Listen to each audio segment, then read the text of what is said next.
It's been a lot. I don't know if I've completely represented it, but the thing that I'm learning the most is my lack of emotion, my lack of feeling has really inhibited me. It has really caused me not to, I feel like I can't trust myself.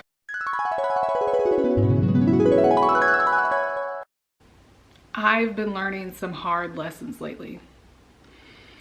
I've been going through a lot, but a little at the same time. It's like there's a lot going on inside me, but not a ton going on outside of me, which I'm grateful for, because I think this lesson or this development of self has been on its way through all 2021. So it's here. I think I'm getting the lesson. I've gotten bits of it throughout the year, and now I think I'm really getting it. But the thing is, you can never really think that you've got the whole thing, because then you stop getting the rest of it a lot of times, or you're resistant to it because of your idea that you already knew what was happening. So I'm going to talk about what I'm learning today. I'm going to talk about vulnerability and surrender and being disconnected from your feelings and the lies that we tell ourselves and how being disconnected from our feelings plays into that. I actually recorded a video similar to one of the concepts here earlier this week, but I know that my storytelling is more, or my getting my message across is more effective when I'm telling a story, and I didn't quite know that I had the story until the moments last night, just feeling vulnerable and having to feel that for the first times in a long time, and getting to a place where it's like I just have to sit in the reality of who I am and the choices I make and how that might affect other people, and just deal. And it makes me cry. It made me cry last night. I'm not typically a crier because I'm not very emotional, and I think it's because I am not really acquainted with being vulnerable. So that's what's to come in this video. Hi, I'm Brianna. I'm on a journey of self-discovery and development and spiritual development and entrepreneurship. I actually resigned from the business I was running at the end of September, and I learned in the past that sometimes God just wants you to chill. And so I've been kind of in a chill season, just working on cultivating my message on YouTube. And I think it's because I needed to do this work, because I feel like the view of myself is what's really changing right now, my understanding of myself. So I said that I'm not typically emotional, not very feeling. In the video, my healing video, I talked about experiencing a construct called Alexithymia, which I learned about in a novel. What's important about that is, before learning about that, I thought that being unemotional was just kind of part of my personality. I didn't realize that, honestly, if you're not in touch with your emotions, or you're an unfeeling or unemotional person, that's typically a sign of trauma or some sort of disorder or being on the spectrum. That's my belief, that's my understanding. But I didn't really know that before learning about alexithymia. So it's a construct because it's not a disorder or a condition. It's kind of like something that is present that happens as a result of something else. And for me, it's a result of childhood trauma and probably trauma in my early adulthood. Alexithymia is not knowing one's feelings or emotions. That it itself is, it is what it is. But when I researched it and learned more about how it impacts me negatively, I was more motivated to address it. One experience I identified with is, if you watch, let's see, what video did I talk about it in? Probably also the healing video. I talked about how difficult it was for me to make friends in my adolescence. And what I learned is people who experience alexithymia tend to have this experience where they feel like they've connected with somebody and then the person doesn't follow through. And I experienced that a lot. Like I felt like we hit it off and then there's nothing from them, or they don't really respond, or they don't reach out like I expected them to, or they don't give me the same energy when I see them next. And I learned that it's because when you don't know your feelings, you think that you have made an excellent connection with this person, a strong connection, but that's not their experience. So then when you see them next, or you're having another experience with them, they're not reflecting what you thought you had, because that's not what they experienced. So once I learned that and some other things, I was really motivated to try to heal. And that's what I've been doing. That was in 2019. And there were some immediate things that I healed. And then this past year, 2021, I learned a lot about what else needs to be healed. And most particularly, the wound from my dad not being an active part of my life in my adolescence. I really didn't think that was a big deal, because it didn't quite, I don't know, I just seemed fine. I thought I was fine without it. Then I read Adult Children of Emotionally Immature Parents and learned that a lot of my difficulties in marriage started from my dad. So at that time, I started to feel like, wow, I've been so hard on my husband, or so disappointed, when I'm actually expecting from him what he's supposed to give me plus what my dad didn't give me, and that felt unfair. So at that point, I decided I was just gonna focus on supporting my husband and whatever he needed to do. And then I also started to realize how I play the victim. I had a friend that said that I love being the victim. We're not friends anymore, but I did not understand why she would say that, because I very much did not like to view myself as a victim. And at that time, I thought that being a victim was somebody who, I thought it was more of like an external thing, like it's always this person's fault. They did this to me, blah, blah, blah, whining and crying about it. But what I have learned since is that the way I play a victim is not standing up for myself, which I should have done to her, honestly. I'm not sure if that's what she meant. I think she meant, oh, maybe she kind of meant it. I don't know. I'm sure she meant it in a mean way. But I learned that I do identify as the victim too much. And it's causing me not to be an active agent in my own life, an agent of change in my own life. The video I made earlier this week was about the concept that you never arrive. And I've learned that since I hit my 30s, particularly 31. I've learned that when you feel like you're at the top of the understanding or knowledge, you then enter the next level, which is the bottom of another pyramid of knowledge. And I think it's really important to hold on to the idea or the understanding that we never arrive, because when you don't expect to reach the final destination, you continue to change and you continue to improve it as you receive new information. When we think we know everything, or we think we are who we're going to be, we resist the lessons that can come. We resist the ways that the universe is trying to change us, or that God is trying to change us.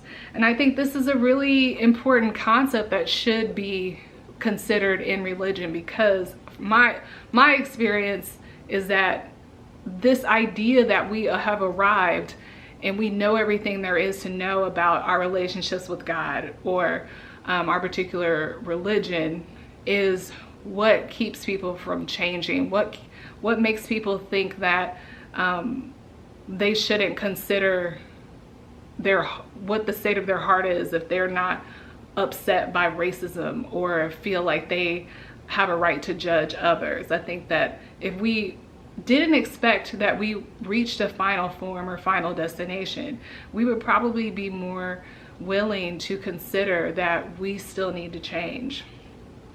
I think that concept is just so important for what I'm experiencing now, because like I said, my view of myself is really changing. And I'm not exactly the good guy.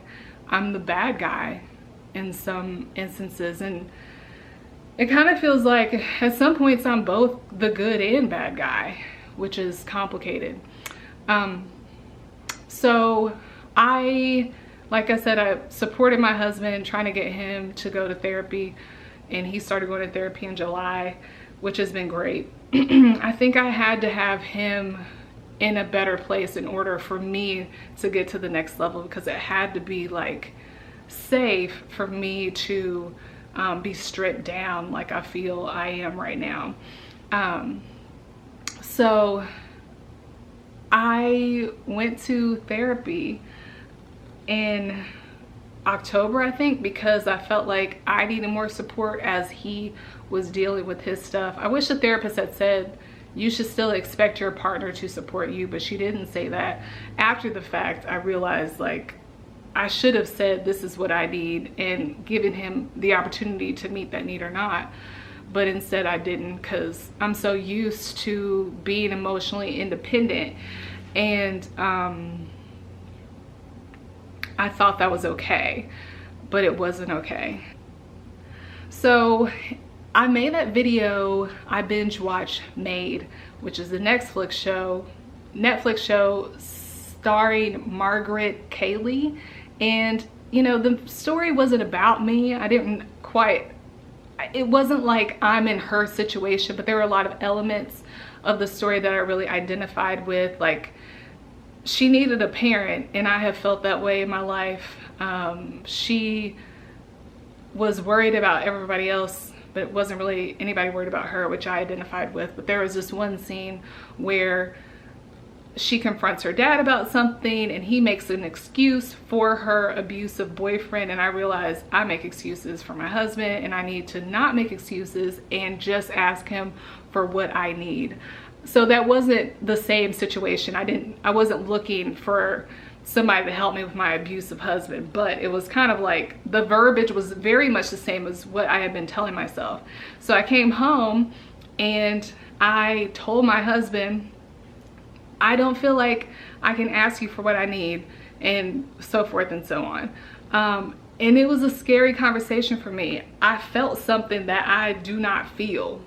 I do not feel that like fear, anxiety, sadness feeling. And I knew I needed to experience more of that, because I think that from that place is where people truly relate and truly identify with you, when you're being very much at the basic level of humanity, without all of the affect. Like when you're in a raw emotional place, or if you're expressing something in a raw form, people relate to that better. So I was interested in that, and I actually requested the book Daring Greatly by Brene Brown, which I requested that at the library. I put a hold on it. I just got it last week, and I'm listening to it, and it very much articulates what I'm experiencing, because it's about vulnerability. At that time, I was really intrigued by that feeling, and I journaled about it and so forth. But the following week, it might have even been the next day, but I was sick. So my friend had told me that, you know, with that moon, there was going to be a reckoning and so forth and so on. So I had it in my mind that there was something that needed to come forth. Like God was trying to show me something, or like take me to the next level, and I was sick. So I believe it was like a Friday afternoon. I'm not feeling well. I'm starting to shake, and I had the chills. So I took my temperature. I wasn't registering fever, but I also am typically under the normal. So I might have had a little bit of fever. Either way, I felt like I had fever, and I'd taken medicine. It wasn't helping. So I was like, I'm gonna get in the shower and bring my body temp down. So I got in the shower, and it was cold and I'm doing this, because you know how it is if you've done an ice bath or a cold shower, you're kind of trying to brace yourself or protect yourself. And when you rationalize it, it's like, why are you holding on so tight? That's kind of stupid. You're in here to be healed. You know, when you take an ice bath after a workout, you're trying to reduce inflammation in your body and whatever else. So I was struggling so much, and I finally just realized I have to let go. And I did. I relaxed, and I just let the coldness take my breath away, and I let it, you know, run over my body. And I turned around and let it run over my back, which can be like that really scary feeling. And I realized God was showing me, this is what it means to surrender. And it was a very spiritual moment for me. I don't know when I've had another moment as spiritual as that, like a lesson. I felt like God was specifically like, you need to know what this feels like physically, because this is what I need you to do. I need you to surrender. So I'm in the shower, the water's cold and colder, and I start crying, and I repented, and I was singing a worship song. I've only ever heard this at my home church, but the words go, I'll bring you more than a song, because a song in itself is not what you have required. You search much deeper within. From the way things appear, you're looking into my heart. And I just felt like God was looking at my heart, and he was like, listen, I know that you feel surrendered, but you're not. This is what surrender feels like, and I need you to do this now, and I need you to trust me. And after the shower, I was moved. I was changed, because I knew physically what God wanted from me, and I just needed to submit to it. I think a lot of us think that we're submitted to God's will, but we're like on one level, but that showed me the next level is the level that you're afraid of when there's fear involved. And I think a lot of times when we think about being surrendered to God's will, we think of it in the church sense, which is like, okay, I'm not going to listen to rap music and watch rated R movies, and I'm going to pay tithes, like kind of submitting or being under the rule of, in that very specific sense. But I really understood it in a different way, and I do all those things anyway. But I'm on a spiritual journey as well. What happened next was I had some time where I started to realize that I'm feeling a lot of stuff in my body that doesn't register in my mind, and I probably need to take some time to try to connect the two. And I kept thinking, if my mind ever connects with my body, will I be horrified? Just like, will whatever it is I'm keeping inside, or whatever it is I'm shut off from, will that horrify me? So I've been in this place of surrender. I had a week where I was surrendered, particularly in my marriage, where I just felt like I've just got to let everything go. I realized that the ways that I've been not being honest, and I just mean like basic level honesty. I was thinking today about how I bought this course, which actually led to me starting my business, but I had bought this course and didn't tell my husband for 6 months when I needed to borrow money from us to pay the rest of the balance off. So it's like that level of dishonesty where there were this very small things that I wasn't telling my husband because of my fear of being a disappointment. I had to kind of reckon that those dishonesties plus bigger ones have created a distance between us. And I thought that I was protecting us and protecting myself, but I was really, what I learned that whole week is I was just creating an illusion. And I am still kind of like coming to terms with the level of delusion that I created in my relationship, and I'm very curious about where else I'm delusional. Anyway, so I've had a lot of honesty with my husband, which has been great. I've been wanting more intimacy in our relationship, and who knew it was a matter of like just spilling my heart. It was a matter of like saying, I will not let anything be in between us, even if it's, I got the house clean last week. Like, I have to be willing to be honest. But as a result, I've been looking at myself differently. It's like now that I'm open to this, now that I've been honest with him, and I think it's really important to have somebody you can be honest with. And I think you have to cultivate relationships where you can be honest and be vulnerable, because otherwise you can't, if you can't be honest with other people, or if there's no one you can be honest with, like how can you be honest with yourself?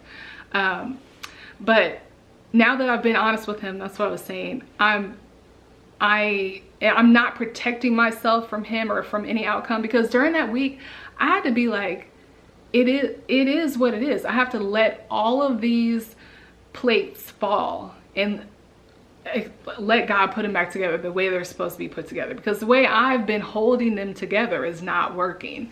So as a result, I've been feeling more.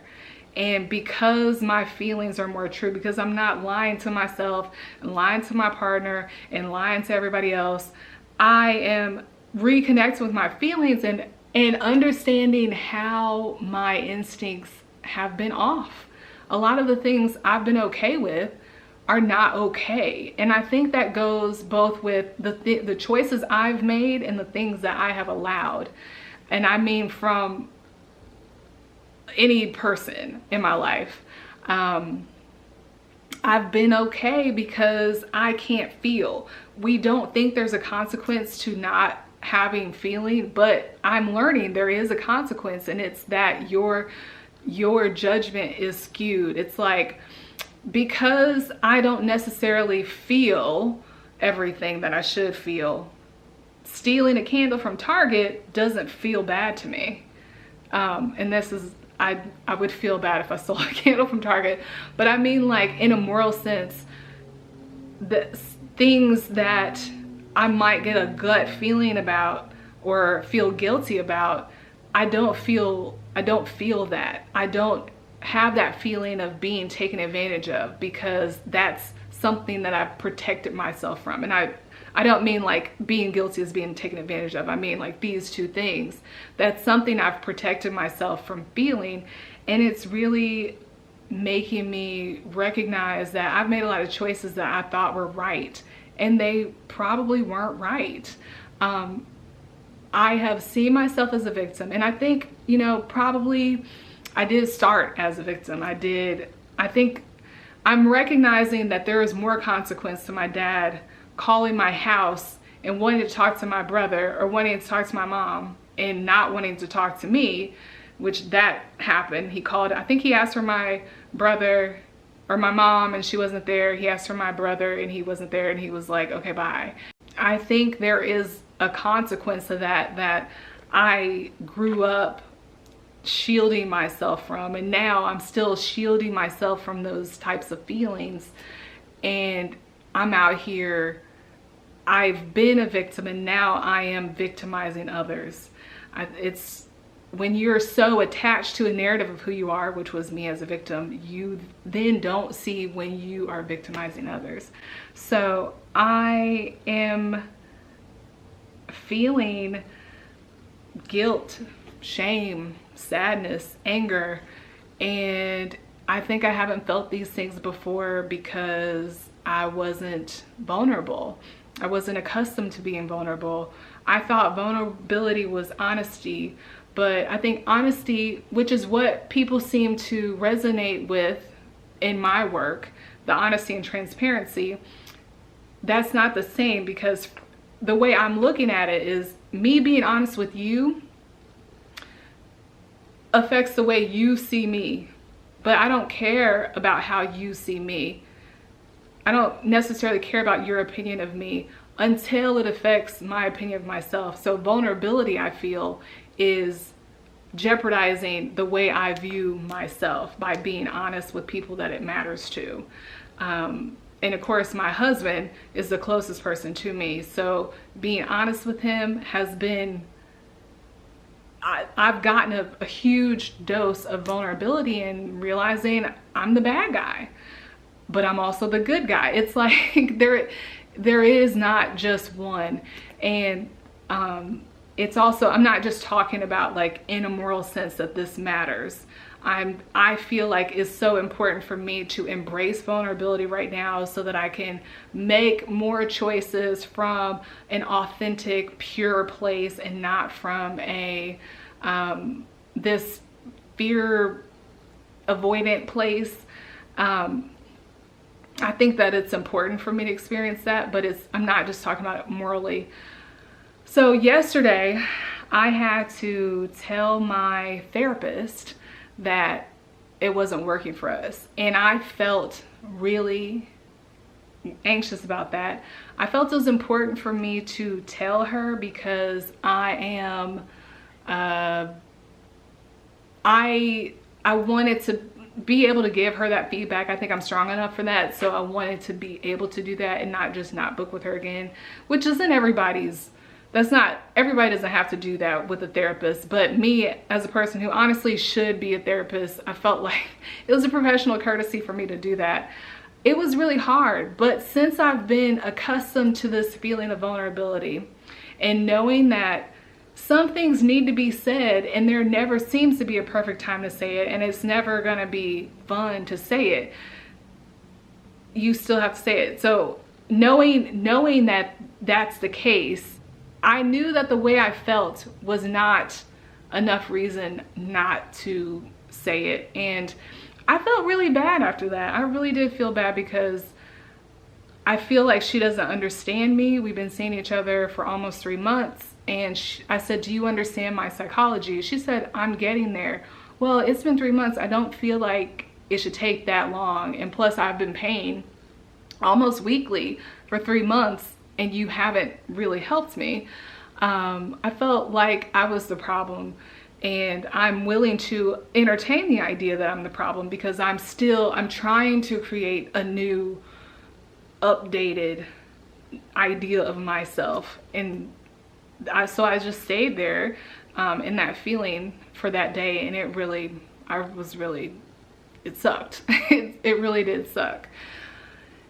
And then at the same time, I feel relieved because she wasn't helping me. So I needed to end that relationship. But so many times that feeling that we have keeps us, we don't want to feel that and it holds us back, but we have to feel that. We have to get comfortable with vulnerability.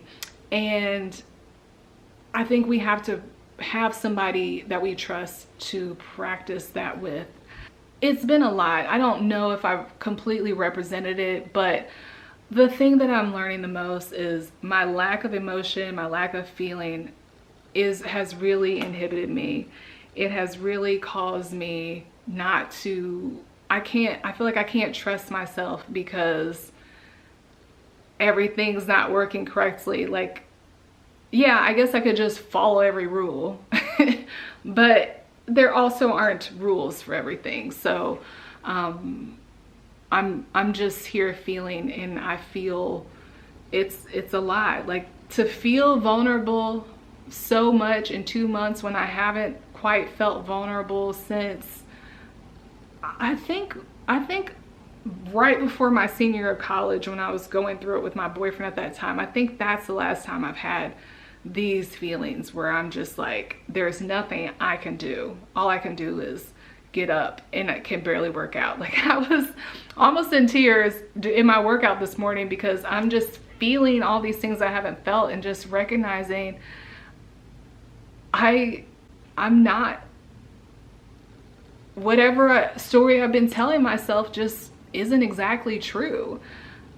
And as a result, I've been destructive at times, and I can't go back and redo things. I can't, I didn't know better. I didn't know better until right now, so I can't redo things. I can't redo our relationship. I can't redo that friendship. I just have to like live with the consequences, which is also a part of vulnerability and a part of surrender, because I can't avoid the consequences because I don't want to experience them, because that's me not allowing something true and authentic and divine to happen. If I'm trying to control the experience, I need to experience consequences of my actions, consequences of other people's actions, so that I can have a correct view of who I am and who God is. I think that being able to surrender requires being able to trust or understand God. And I don't mean God in a Christian sense. I mean just God, the entity that is leading our lives and orchestrating it. That's who I'm talking about. You cannot be vulnerable, or my message on vulnerability doesn't work so much if you don't believe that there is a master plan for you and that things can come together. I feel like I had a sense that I was going to have to go through this, but I didn't know what it was going to look like. And I'm very grateful. And I think that even looking at my videos, like looking at this video versus a video from May or January of last year, just my demeanor is different because I'm just being stripped down so much throughout this year, and recognizing that I've believed a lot of lies about myself, and I've believed a lot of happy truths, and now I have to believe like the real truths, which is, you know, there's always going to be good and bad.